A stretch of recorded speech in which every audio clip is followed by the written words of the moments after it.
Hello everyone, JRDL96 here with a brand new reaction. As you can tell by the title, it's another Crank Gameplays video, and this one kind of piqued my interest because of the title alone, giving you life advice. I believe I might have seen reacted to the video that Jack did something similar, where he kind of gave life advice somewhat. I don't remember, it's been so long. So hard to keep track of a lot of things, so it's just too much, too daunting to do. But I'm wondering, like, what advice would Ethan give us?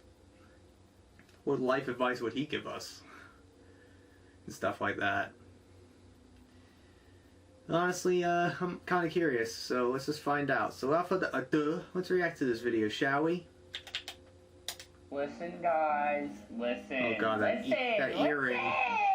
Sometimes I make a tweet, and then like 6 to 8 months later, I finally follow through with it, okay? And that's just what this video is. Oh, really? In June, I'm gonna do a vid where I try and give oh my god. Advice, man. God, he's so bad at that. Didn't he do that to, didn't he do that? Okay, let's do help. Didn't he do that already? Like, didn't he do something like that? He didn't. What should I do? Where he tweets something and months go by, and then he finally how do I do taxes? Honestly, though, how does this work? This is such a good question. Taxes? Because why don't they teach us this in school? Like, this is Yeah, like, why don't they teach us that? Not to do taxes once you start making money. So why don't they teach us how to do this? I'm not like sponsored by them or anything, but TurboTax was really easy. Really? When I did my own taxes, because I have an accountant now, but using TurboTax was always really easy. But just, you know, make sure your employers give you the correct forms and whatnot, like W-2s, W-9s, 1099s, whatever. 1099s. What are I-9s? W-2s. TurboTax is really easy. That's the only other way that I've done my taxes. It gives you a bunch of steps again. No, I don't even know. Like, so complex, there's so much paperwork. I'm like, what the fuck am I doing with my life? Also, ask your parents or like a family member that is like a real adult, and I've done my taxes a couple of times already in the last few years. Oh, Sage, young adult, how do you cope with self-imperfection and not being overly critical without turning into a mush of unproductiveness? Oh man, this one's tough, because I have a lot of this where like I am pretty critical of myself, and there's a lot of times where I'll have those moments too. Like shit, and sometimes you gotta just take a day and just let yourself feel those feelings, you know? Sometimes you just gotta sit and realize that it's okay for you to just have a day where you don't do anything. And it kind of sucks sometimes where it's like, oh man, I really did nothing today. But sometimes it's good. Sometimes it's good to just sit and do nothing and let yourself feel that way. But I definitely have those days where I'm just like, oh man, I feel like I've done nothing and I feel like shit all the time and blah, blah, blah. And so that's something that's hard to get over sometimes. But it is, again, important to let yourself feel those feelings. I don't know how to not feel unproductive, but you know, maybe make a list. Lists help some people sometimes, or just like physically being able to like check something off. Also, don't give yourself too many things. Don't overwork today. yourself. Even if it's just one thing, even if it's just I'm gonna go and like don't nail overwork this yourself thing because it's just gonna get too stressful. Or whatever, like that's a very specific scenario. But like, I need to go and do this thing. I need to go to the bank. I need whatever you need to do. Like, don't give yourself too many tasks because then it's way too daunting. But, yeah. You know, maybe break it down a little bit and be like, okay, I'm do going a to little at a time. Things. How exactly would I go about telling my crush how I truly feel? Oh God. I mean, it always depends on the situation, to be honest. But a lot of times, just being open and honest is fair. It's kind of hard when you're very shy and a nervous wreck around people, like girls, when you're trying to express your feelings to them. These are my feelings. Like me. No wonder why I'm a single Pringle here. You're feeling, that's fine, but I just kind of wanted to get this off my chest instead of holding on to these feelings forever. I don't know, and like sometimes even if they don't reciprocate those feelings, it's just like, oh, thanks for letting me know. Yeah, I don't feel that same way, but like, let's still be friends or whatever. I don't know. I'm always specifically bad at that. What do you do when you drop your baby into a loose drain and they're screaming in the sewers asking for a friend? Wait, what? Oh man, I've been through this situation many, many times where you're just like, oh, no, my baby fell down the What the fuck is this question? You know, I think. What does this have to do with life advice? And maybe putting a tasty treat, like a fruit snack on the end of it, and just putting it into the sewer, and then hopefully they'll go, ooh, fruit snack. And then they go and they chomp onto it, and then kind of like a fish, you just reel them back in. How do you let go of people who aren't good for you? This is a good question, and something that's really hard to do. Yeah, it is, believe me. I think that it's a really important thing to do, because I've had to do that before in my life, where I'm like, oh, this person isn't healthy. It was tough for me to do that too, and it still is. Have this person in my life anymore. And sometimes it feels like it's a really harsh thing, but especially when it's like, oh, this person literally like mentally like stresses me out or makes me anxious or whatever. I think just being brutally honest sometimes is really helpful, and like it's kind of the best thing to do in that scenario, because you don't want to lie or just like you can't. I don't know, you don't want to do ghost that. them forever. I mean that's but then again, that's what they do. I guess it's just ghost them forever. Yeah, and then you'll be haunted with this burden forever, and you're like, what do you do with yourself? I don't think that it's healthy for me to have you in my life. And like there are certain things that really make me feel X way when we hang out, and I don't want that anymore. And I think that we should make it more of a thing that it's okay to like break up with friends, because friends, just like romantic relationships, are a relationship in itself, and sometimes relationships don't work out, and so I think it's totally fine to sort of romantic break up with a friend and be like, hey, I don't think I really want to like to do this anymore. I don't want to put the effort he had to this, do that recently too. Friendship or whatever. He broke up with Mika. Mika. I think just being honest and being like, hey, like this is not doing it for me. Yeah, exactly. It's bent there. It's bent there. Spencer. Oh, Spencer. Makes sense. Yeah. I'm 18 now, and I don't know what to do with my life. I don't have a dream job or something like that. I'm scared. What am I supposed to do? First of all, don't think that you're alone in this, because I think a lot of people do that. When you're like 18, you're right out of high school, people don't know what they want to do. It's kind of rare, honestly, for somebody to know, like, oh, this is exactly what I want to do.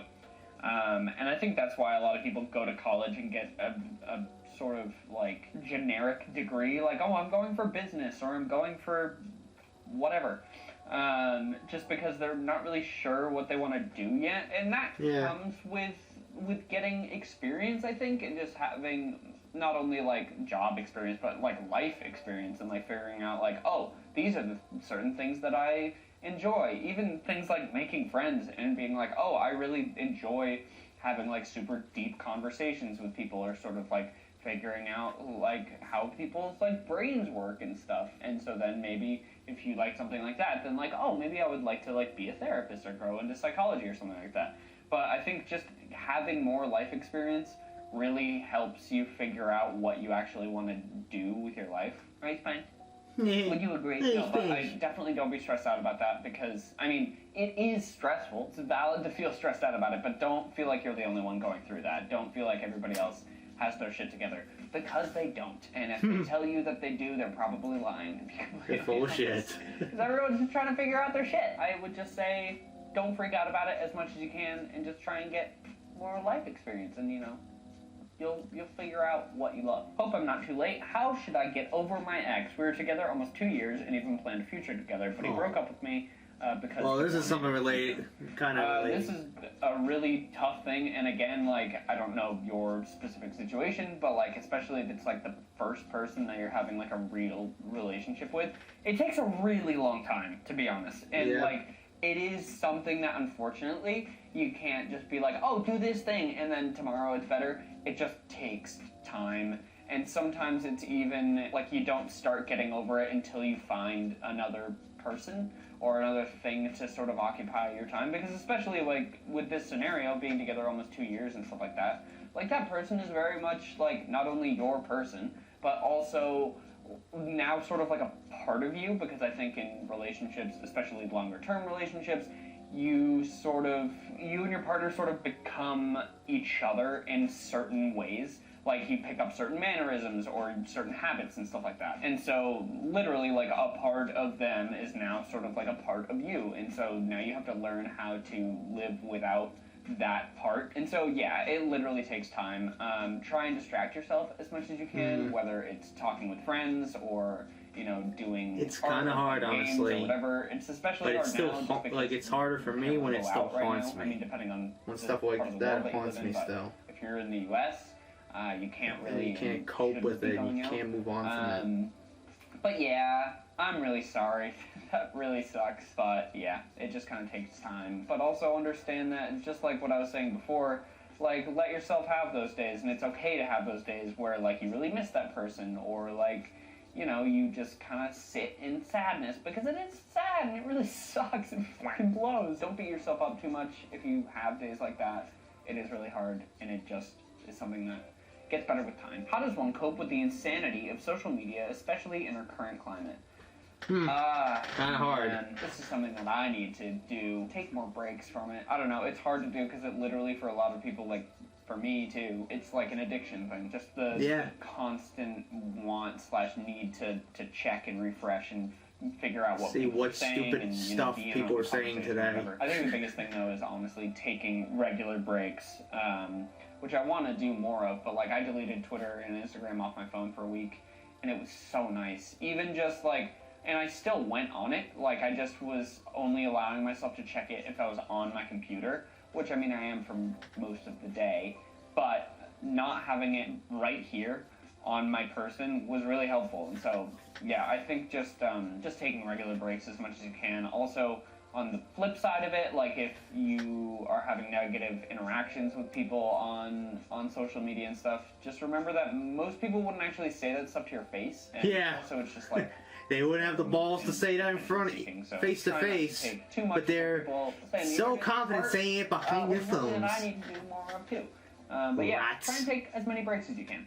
It's important. How does one simply exercise or enjoy it?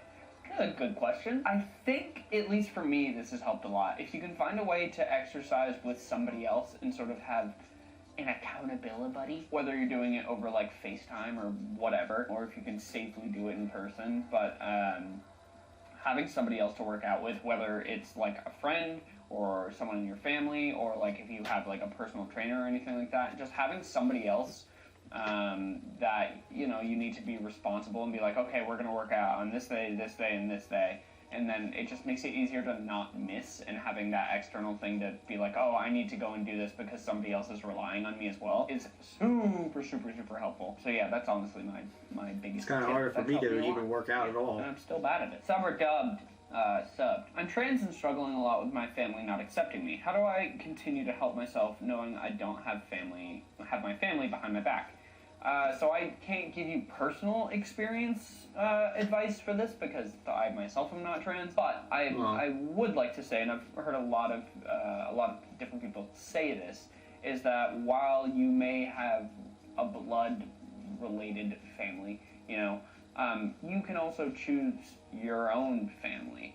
So if you don't have your like biological family supporting you, just don't forget that you may have another family in your friends or in a community or whatever supporting you, you know? And it does, I'm sure, like I can't imagine how hurtful that must feel to not have your direct family support. You know, in a perfect world they would provide that support, but you can find that support in other ways through friends and stuff like that. And if they're not supporting you with who you truly are, then that's their loss too, not yours. And so just remember that while you're going through, I don't know if you have already or if you're currently transitioning or anything like that, but just know that they are in the wrong if they're not supporting you becoming like your true self. And I'm proud of you for making that step and for being so strong through that, because I can't imagine how stressful that whole scenario could nerve-wracking it had to be to even for taking those steps and actually speak up so about congrats for that. I've been trying to convince my parents that I'm responsible enough to get a dog, get a type of dog named a Texas Healer. What can I do?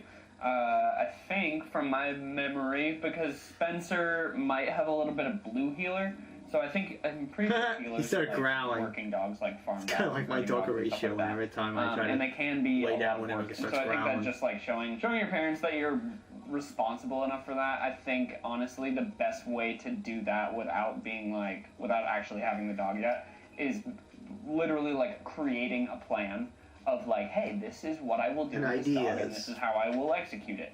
That wording was What? was bad. How to execute the plan, but being all like, plan. I will take the dog out at this time, I will exercise the dog in this way, I will train the dog in this way, blah blah blah blah blah. This is how I will pay for the dog's needs and the food and any vet stuff like that. I don't know. It also like depends on what your parents are like too, but I think that would be the best way. Is just presenting like, hey, this is my plan, and if I stick to this plan, then everything will go as planned. How do you take control of your thoughts / emotions when you have a panic / anxiety attack? Ooh.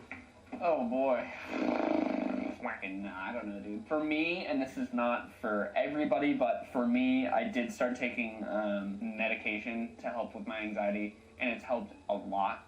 But also just, I think communicating with people that you're close to is really, really important. It's really, really important because when you have those panic attacks or anything like that, if you're with people especially, you don't want to feel like you're more of a burden, and you want to make sure that those people know how to properly react.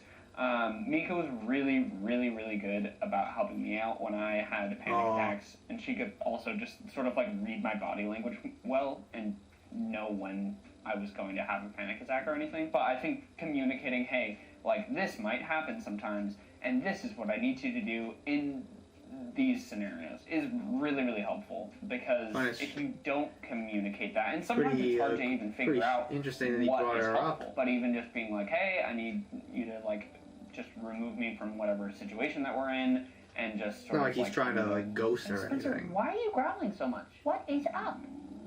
What? Why was someone outside? Communicating what you need. You know, like, hey, I need you to distract me. Hey, I need you to sort of like talk me down and tell me that everything's okay. Hey, I need like physical affection or like a hug, or I need to not be touched at all. Whatever it is, I think clearly communicating. I don't want to be touched at all. Can help a lot. Anywho, that was this video. I hope that any of my advice was helpful. Maybe I'll do another one of these in the future and not it didn't take 4 months to do. it. So thank you so much for watching. I hope you like this different setup. It's kind of fun and just nice and refreshing to make something in my living room. Also that 4K, baby. Hope you guys all have a good day. Stuff. Stay safe. If you have advice for these specific questions, or if anybody else needs advice, you know, have a conversation in the comments. Give your own advice, ask for advice. Yeah, anyway. See you later.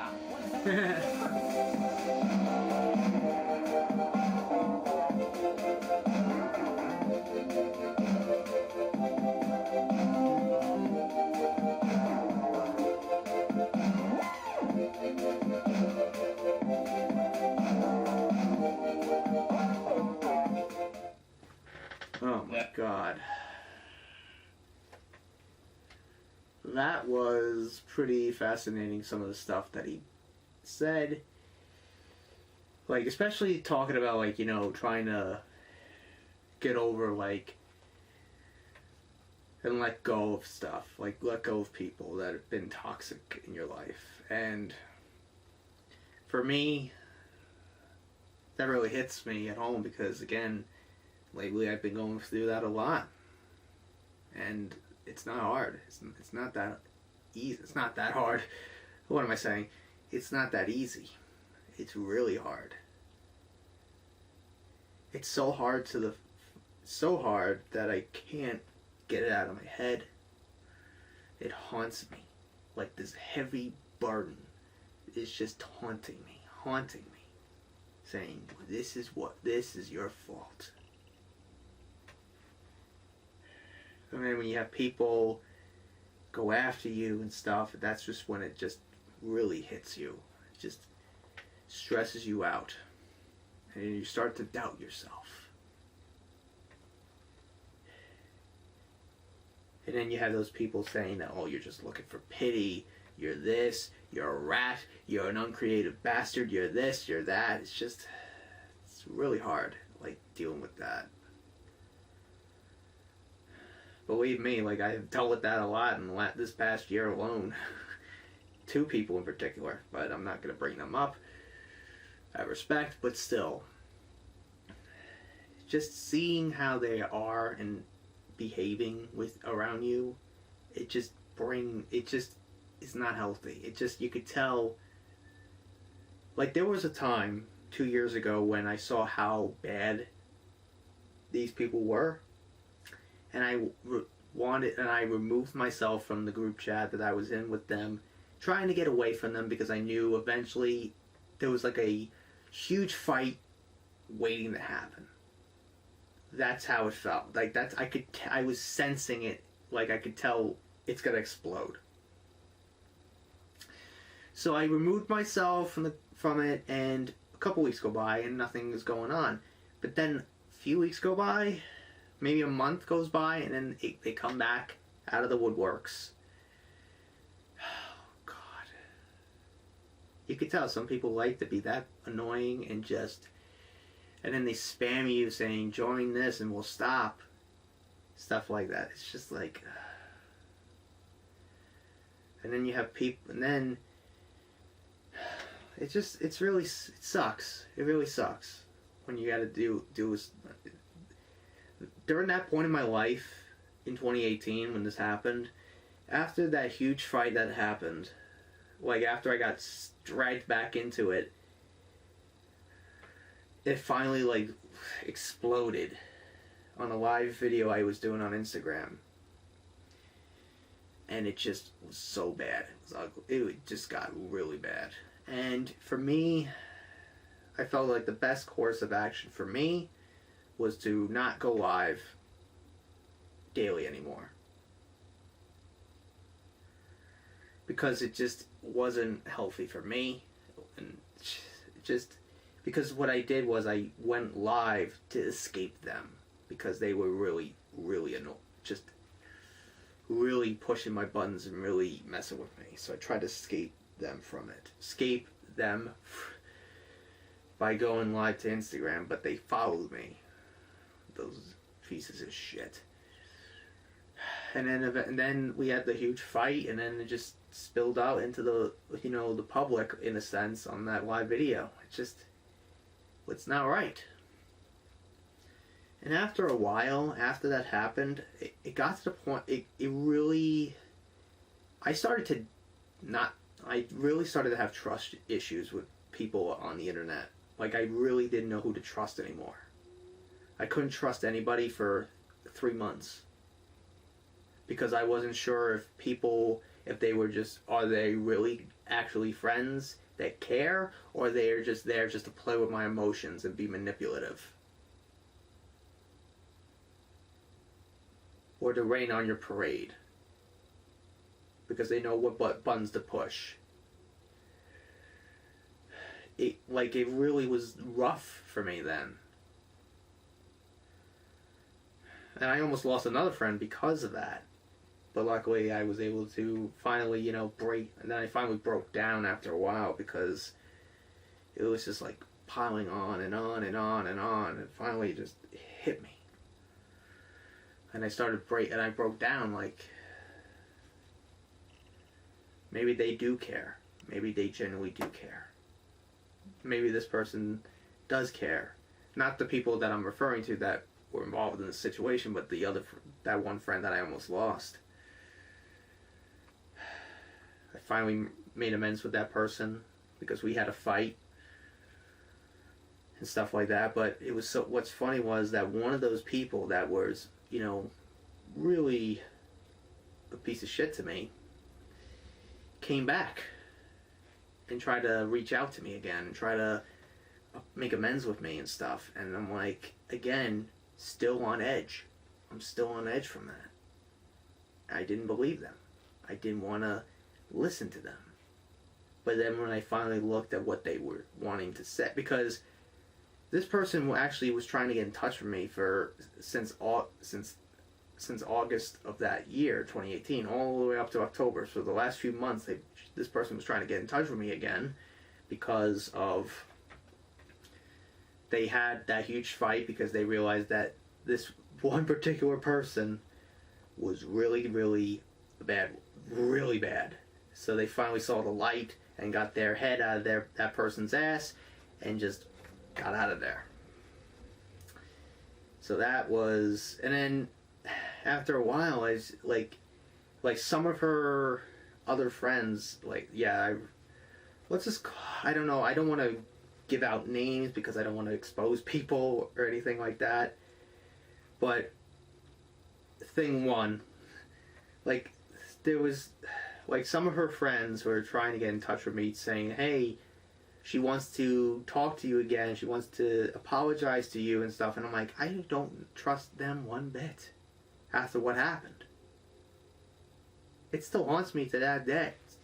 At that point, even still, it still haunts me a little bit. But still. And then finally, I finally got the chance to talk to this person, and we made amends and stuff like that, and we've been cool ever since, even though we don't really talk to each other that much. It was not like we were close friends or anything, but just on occasion we would talk, but nothing else. But that one toxic person has on occasion come back.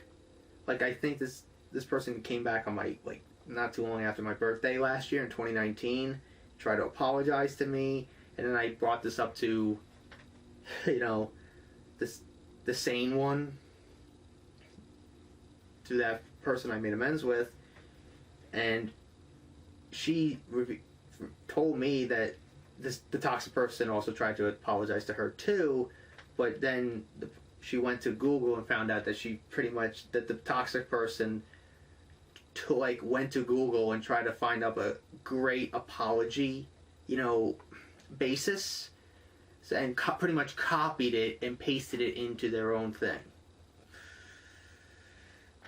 Which is kind of not really sincere. It didn't really feel genuine. The only genuine thing this toxic person even said was, congratulations on 1,000 subscribers. And at that time, I just hit 1,000. So, yeah. And I'm like, I didn't respond to that person at all. And then recently, it happened again. This toxic person came back and just commented randomly on a post. And at first I'm like, who are you? And then when I questioned if this was the toxic person, it turned out to be her. Yeah, it was. So she wanted to move on and stuff, and hell, I even brought up the Google thing, and of course the toxic person denies it. So yeah, that's just. But I didn't say I accept your apology. I probably won't. Because of what they did to me. That really messed with my head so much. And I don't want to go through that again because I feel like it's a trick and it's just we're gonna become that again. And then it's gonna happen again. But that was 2 years ago, but now recently it's been a lot rougher. When you have people that don't want to be associated with you anymore because of stuff like, not using your platform, or I quote unquote copied this person or something like that, just because of the most innocent things. It's just absolutely sad that that's how a friendship ends.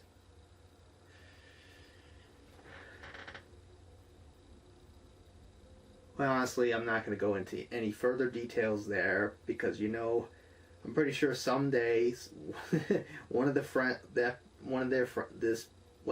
friends of these certain people are gonna see this and then report to that person and then then they're gonna attack me and call me all these nice, wonderful things, and that's being sarcastic, by the way. But again, talking about life, trying to let go of things, it's hard.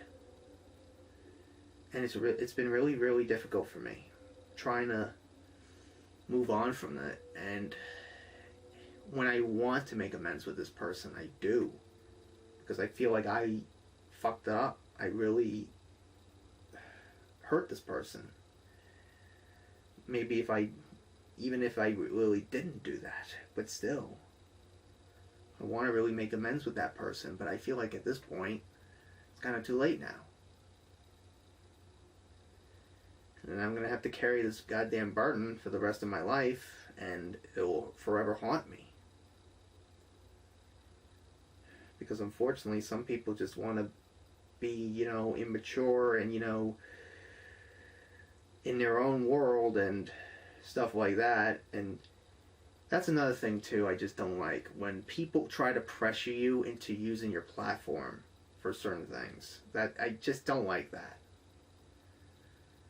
Just because everybody else is doing it does not mean that I have to do it. Like, I will use my platform for things that I feel that I'm interested in. Like, let's say, fighting to end multiple sclerosis, which one of my cousins has. If I wanted to do a charity live stream to raise money for that, raise awareness for that, that is something I would use my platform for. Not for what you guys want, what I want, what I feel is right. So, I'll end enough of my, little sob story about me and when it comes to toxic people in the world. But again, all that advice that he said was pretty fascinating. But that one about the baby in the sewer, it just was like one of those oddball things. Like, it really didn't belong in there. It just didn't really make sense to include that, because it was about life advice, not answering weird-ass questions. But, he put it in there anyway. But I didn't realize that he did that. Like, didn't he do that again? Didn't he do that before, where he tweets something out saying, I'm gonna do this, and then months go by, and then he finally does it? Like, didn't he do that not too long ago? It's like, I feel like this is not the first time he's done something like this.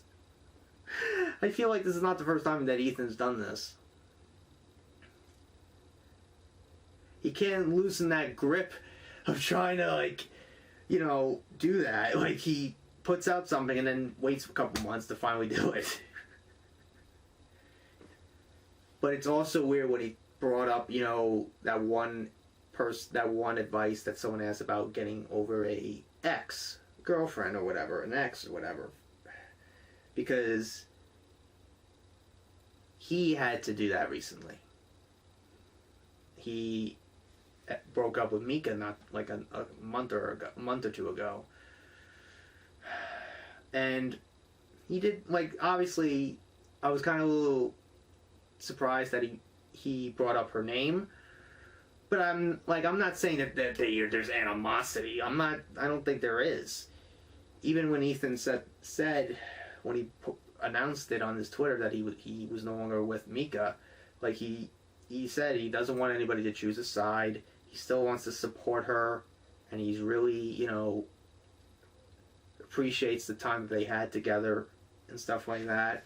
And especially when he brought up about when he ever had an anxiety or panic attack, Mika had that distinctive ability to detect the body language, oh, something's up. But anyways, overall, that was really fascinating again. An interesting advice. But anyways, I hope you guys enjoyed today's reaction. If you did, the like button, subscribe, share this video with your friends. Be sure to ring that bell to be part of the notification squad. Be sure also to check out my Instagram, because I make cool ads at Markiplier, Jacksepticeye, even myself. I also reenact the cosplays on there, so go check it out. Be sure also to check out my Tumblr and my Discord in the description as well. So until next time, JRDL96 signing out, and I will see you guys in the next video. Peace!